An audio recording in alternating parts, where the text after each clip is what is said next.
নমস্কার বন্ধুরা, পূর্ণিমা রান্নাঘরে তোমাদের স্বাগত। আজকের তোমাদের জন্য একটা রেসিপি নিয়ে চলে আসলাম।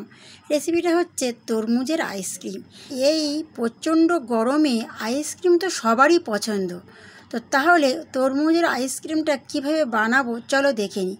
প্রথমে এই তরমুজটা এনেছি, এবারে এই রকম সাইজ করে গোল করে কেটে নেব। আর এই আইসক্রিমটা কিভাবে বসাবো, দুরকম বসাবো, তো তোমাদেরকে দেখাচ্ছি। পুরো ভিডিওটা স্কিপ না করে তোমরা লাস্ট পর্যন্ত দেখতে থাকো, আর আশা করি তোমাদের খুব ভালো লাগবে আর খুব সহজে এই আইসক্রিমটা বানাতে পারবে।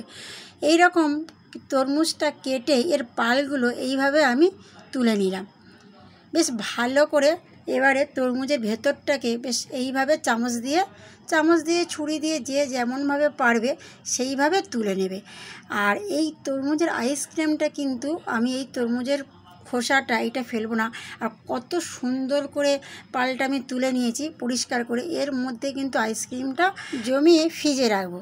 তো প্রথমে পালগুলো নিলাম, নিয়ে এবার মিক্সিতে ঘুরিয়ে একটা জুস, এরকম জুস বার করে নিলাম। তোমরা যে যেমন পারো এইভাবে একটা জুস বার করে নিতে পারো।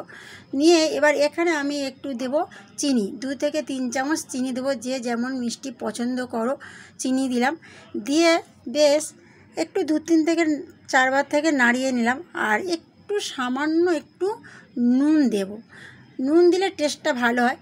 তো এবার দেখো, এই আইসক্রিমটা আমি দুধের বানাবো। এখানে আমি দুধ নিয়েছি, 1 থেকে 2 কাপ দুধ বেশ গরম করে নিয়েছি। গরমটা হয়ে আসার পরে এই যে পাউডার দুধ, এখানে 2 প্যাকেট পাউডার দুধ দিয়ে বেশ ভালো করে এইভাবে 5 থেকে 7 মিনিট ধিমে আঁচে এইভাবে ফুটিয়ে একটু জ্বালিয়ে নিলাম। জ্বালিয়ে বলতে একটু ঘন করে নিলাম।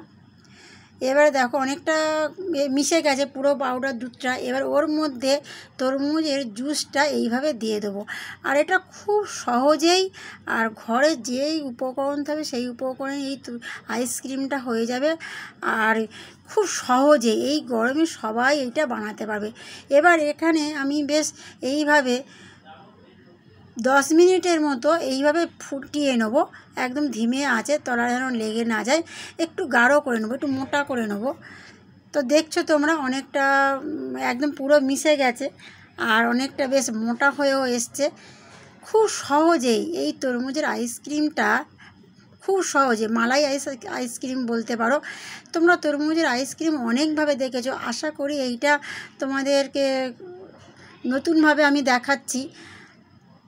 তো এবারে হয়ে গেছে একদম মোটা, তোমাদেরকে মোটাও দেখালাম। এবারে এর মধ্যে এই আইসক্রিমটা, এর মধ্যেই ক্রিমটা এর মধ্যেই ঢেলে দিলাম, একদম পুরো এই তরমুজের মধ্যে ঢেলে দিলাম। দিয়ে এইবার এটাকে আমি ফ্রিজে রেখে দেবো। আর খানিকটা রেখে দিয়েছি, গ্লাসের মধ্যে ছোটো ছোটো আইসক্রিমের সাইজে বানানো যায়। এবারে এইটা প্রথমে আমি ফ্রিজে রেখে দেবো।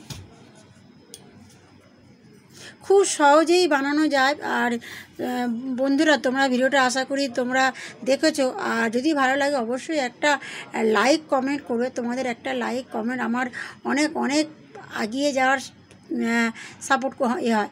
তো দেখো আমি এইভাবে রেখে দিয়েছি, একদম ডিপ ফ্রিজে রেখে দিয়েছি। প্রায় 6 ঘন্টার মতো থাকলে একদম আইসক্রিমটা জমে যাবে। এবার বাকি ক্রিমটা নিয়ে এবার এই যে গ্লাসের মধ্যে প্রথমে ভরবো।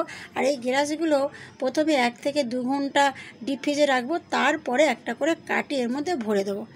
তো এইবার দেখো আইসক্রিমটা হয়ে গেছে। খুব সহজেই তরমুজের আইসক্রিমটা আজকের তোমাদের বানিয়ে দেখালাম। আর যদি ভিডিওটা ভালো লাগে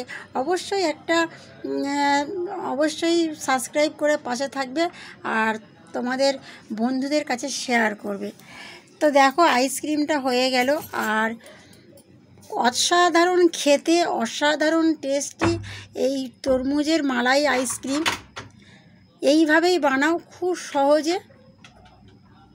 তোমরা দেখলে এখানে কিন্তু শুধু তরমুজের জুস দিয়ে আইসক্রিম বানাইনি। এখানে আমি লিকুইড দুধ নিয়েছি, 2 প্যাকেট গুঁড়ো দুধ নিয়েছি, নিয়ে বেশ ভালো করে একটা মালাই বানিয়ে নিলাম। নিয়ে তারপরে জুসটা দিয়ে, আর একদম মানে নতুন রকম তোমাদেরকে দেখালাম এই আইসক্রিমটা। আর অসাধারণ একটা আইসক্রিম আর অসাধারণ খেতে। তো এইভাবে বানাও, খুব সহজে তরমুজ আইসক্রিমটা বানাও। এবারে দেখি গ্লাসের আইসক্রিমটা।